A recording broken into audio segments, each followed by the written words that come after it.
We are at the airport and about to fly to one of the most closed off countries in the world. We're about to fly to the country of Turkmenistan. Well, here we go. After gaining its independence from the Soviet Union over 30 years ago, Turkmenistan actually shut itself off from the world even further, earning it the nickname the North Korea of the former Soviet Union. The first president ruled the country with an iron fist for over 20 years and embarked on one of the strangest and most controversial routes of nation building ever seen, championing isolationism and being politically neutral above all. With high restrictive visa rules, especially for anyone filming, it's a quest and a half to get there. But after a long time researching, we actually managed to find a way to get inside the country and to be left pretty much to our own devices to try and discover more about life and the unseen parts of this unusual country for ourselves and hopefully not get in trouble in the meantime. The journey begins at the massive and pretty empty Ashgabat International Airport, where we were met by a local driver, Yuri. Вам здесь нравится жить? Мне, да, Почему? полностью устраивает. Почему? Люди очень такие приветливые, не озлобленные. Город чистый, все чистое, цены доступные. Цены доступные. Очень доступные. Плюс новый наш товарищ первый держит цены сам. То есть мы покупаем продукты с других стран дешевле, чем они стоят там, чтобы было понятнее. То есть сама казна доплачивает, мы покупаем, допустим, вот завозили вот эту новую какую-то поставку была курицы именно с Турции. То есть здесь она у нас стоила 1 килограмм 20 наших манат. То есть там она стоила, если перевести на наши манаты, 50. То есть здесь государство само доплачивает. Знаешь, сколько я за свет плачу в год? Нет, сколько? $10. В год? В год? В год. За газ я плачу $3. Нет. За воду тоже 10. В год. В год. Зарплаты нормальные у вас? Госзарплаты не сказал бы, что большие, но в принципе с ценами на продукты нормально. Что жить, не выживать, а жить нормально можно, да? Да. Ой, просто сейчас темно, не свет, а так он желтый весь. Желто-белый, да? Welcome to Turkmenistan. Welcome to Ashgabat, where we arrived a few hours ago. There was quite a long procedure at the airport that we had to go through. We had to do a PCR test, which I didn't know they still existed, so it was a nice experience. It's a little bit of nostalgia, actually. Expensive experience. Expensive experience, but experience nonetheless. Yeah, for sure. And then we had to do our visa on arrival and pay for that, and sort all that out. And then eventually we got through a few more checks, and the time is 3:30 in the morning. We just checked into our very Soviet hotel on the edge of town in Old Ashgabat, which is exciting. I mean, it's all exciting. I can't believe we're here. My brain's a bit fried. Very, very fried. It's been a long day. We just had an interesting chat with the guy that dropped us here, Yura, and yeah, I think we're a little bit overwhelmed at the moment. Yeah. So we're gonna go to sleep Yeah. and then get up in a few hours and head out and explore Ashgabat. Welcome to Turkmenistan. By the way, on the reception we were given a password for the Wi-Fi, but in Turkmenistan the only thing you can use is pretty much just Gmails. So I guess it's internet detox for the next 5 days. Needed one of those anyway, so all went out really well.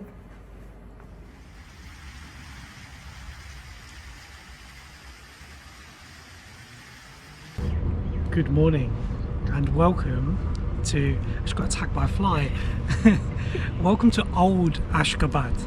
So this is the part of the town that we're staying in, and we chose to stay here purposely because no one ever shows this part of town. This is the first time we're seeing this at all. Like in all the research we've done on the internet, this is the first time I think we've ever seen anything like this. When you click on Ashgabat, this is not what you imagine. This is the real Ashgabat. This is where residents live. This is where people go about their daily business. And we've just come out of our hotel, popped into a shop, which we'll show you in a second. And it was interesting, the array of products actually in there. So we're right on the border with Iran here, and There was a lot of Iranian products as well as a lot of Russian products, a lot of local products, Turkish imported products, and they're all for pretty good prices. And I know you're dying to show this product, which is your favourite thing in the world. Georgian lemonade. Georgian lemonade is the best thing in the world.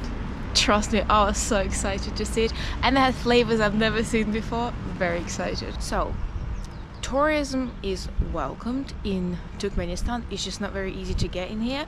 You need proper visas and invitations to get in the country, and you need to be on guided tour to be here.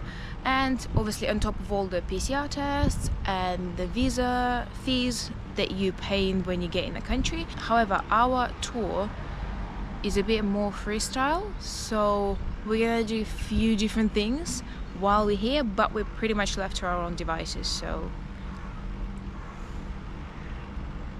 let's go.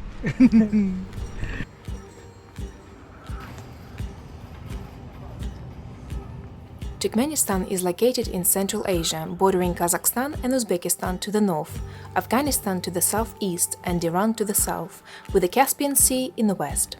According to official statistics, Turkmenistan is home to just over 7 million people, with just under 1 million living in the capital, Ashgabat. It is one of the least visited countries in the world, and over 70% of it is desert. But within this desert lies the world's fourth largest reserves of natural gas, and as well as substantial oil resources.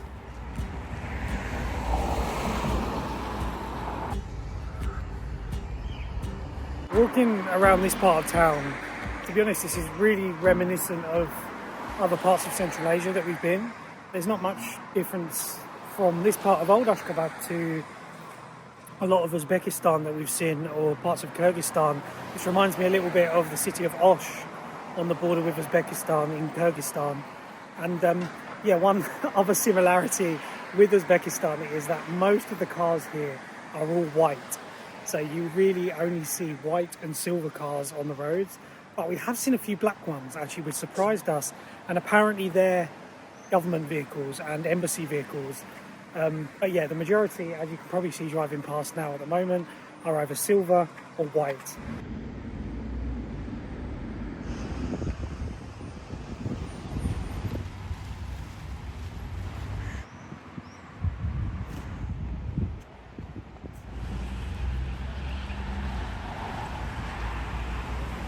So something we were told many times before coming here is that you'll never find any people on the streets.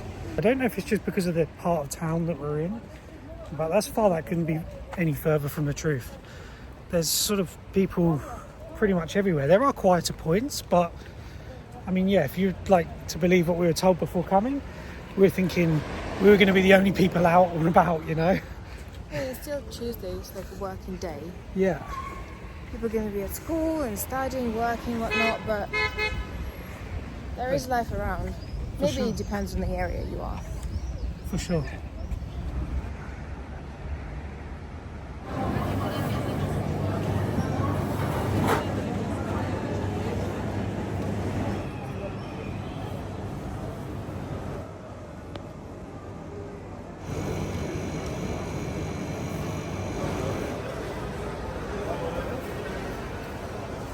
Луговой клевры.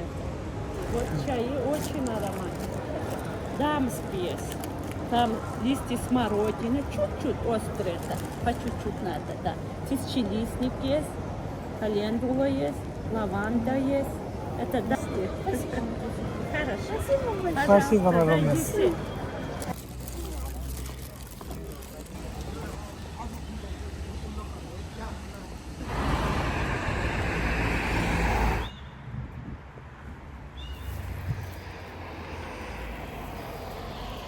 We just stopped to have a quick lunch.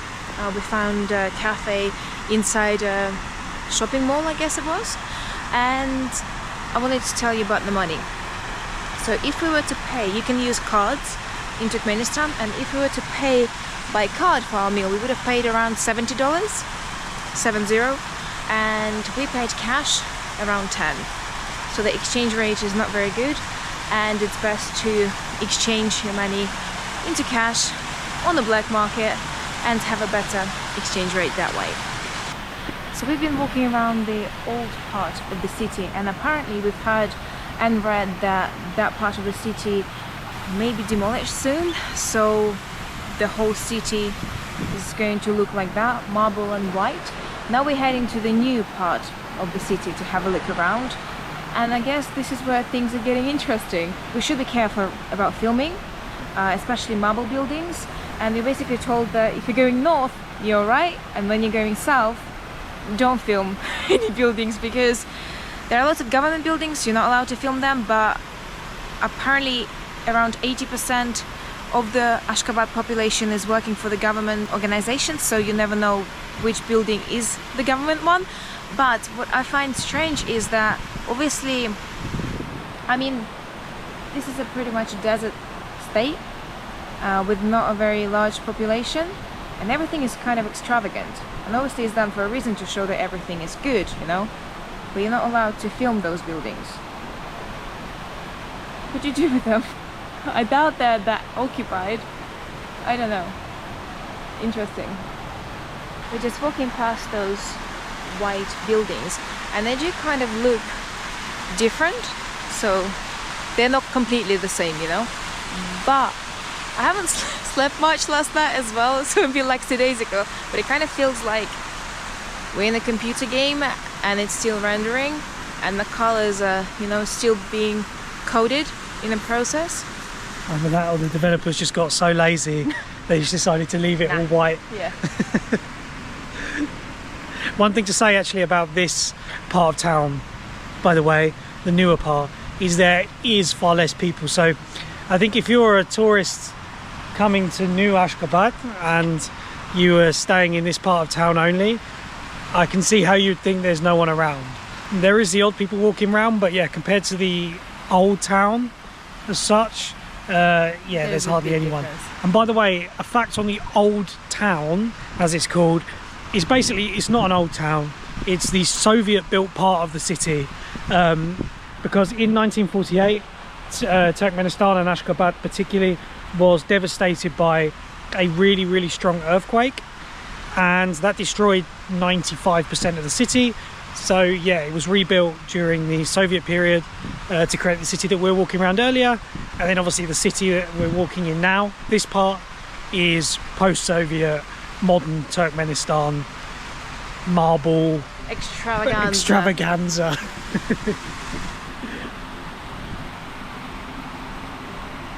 This post-Soviet country is also famous for some other, let's say, unusual laws. The first leader of Turkmenistan, Saparmurat Niyazov, was also known, among other things, for his eccentric personality and his rather bizarre policies. In his time, he banned lip-syncing, changed the names of the months of the year to include some of his family and aspects of Turkmen life, banned the opera and theatre, built a giant gold plate statue in honor of the country's political neutrality, and also introduced a national horse day, created due to his fascination with horses. So we're just coming into Independence Park now, and on the opposite side is the Olympic Centre, which was built for, I think it was the Asian Games a few years back, and it is absolutely massive. There's even like a monorail that takes you around the park. I would imagine it was very, very expensive, very grandiose, and even now it looks so modern. It's like a massive spaceship. Niyazov also wrote a book called Ruhnama, the Book of the Soul. This book was required reading for most citizens until 2011. School children would need to pass exams on this book prior to graduating. In addition, you couldn't get your driver's license without properly answering questions on the book and reciting the required verses.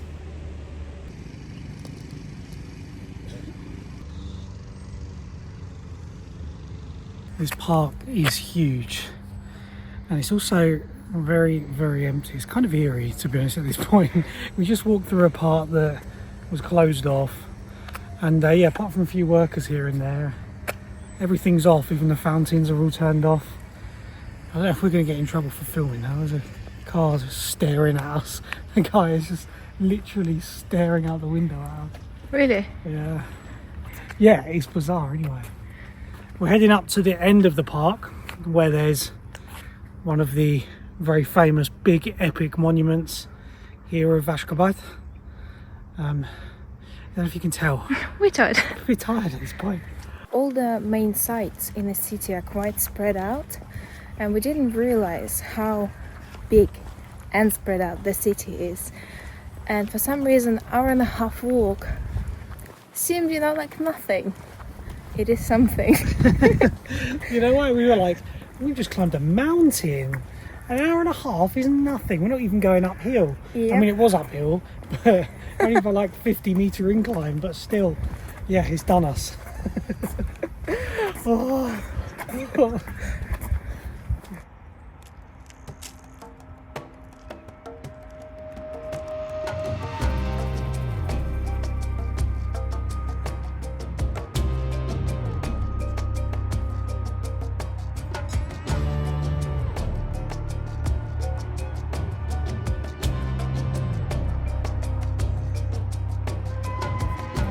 I'm saying it was worth the walk.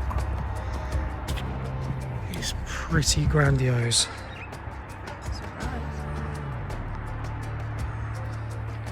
And I didn't expect that massive palace in the background as well.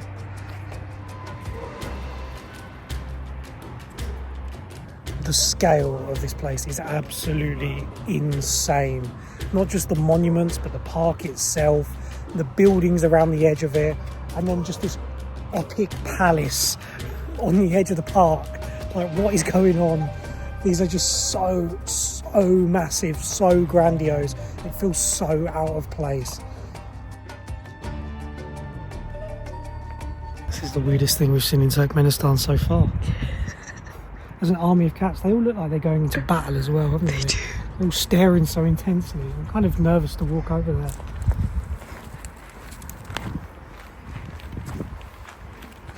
Let's catch a cab home.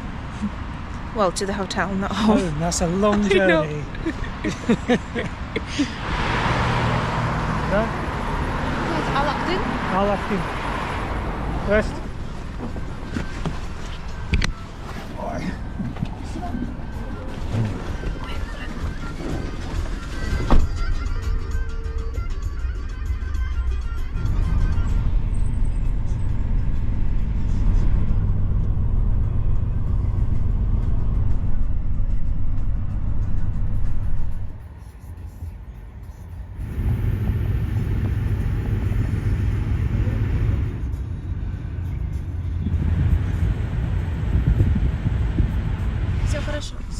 До свидания. Хорошего дня. До свидания. That was easy. That was really easy. So before we went out, we spoke to our guide, I guess. I don't know what you call him a guide. And he told us that it's really easy to get around the city. You can just go outside, signal. Flag any car down you want. Any car. So he said that any car can be your taxi. So that was it. And he told us that within the city, like if you're not going far, it's 10 manat. But if you're going a bit further, 20 manat. And if you're going later in the day, so at night, it will cost you a bit more. Yeah, to be honest, we were really unsure about how that would work, how we get around the city. That was one of the things, like, before coming here that we had no idea about, because obviously there is no phone signal here in Turkmenistan at all. Very few countries have like a sharing agreement with Turkmenistan, so us on our British sims, there's no service all the time, nothing works. So we have no internet whatsoever, and I don't think, as far as we know, there's any sort of apps anyway for getting taxis here in Turkmenistan. But yeah, it's really easy, wasn't it? And we agreed the price beforehand as well, so there was no like awkwardness at the end. And yeah, back at the hotel, back where we started. Feels like it's been a long day. It has been an awfully long day, a really interesting day, but a very long one.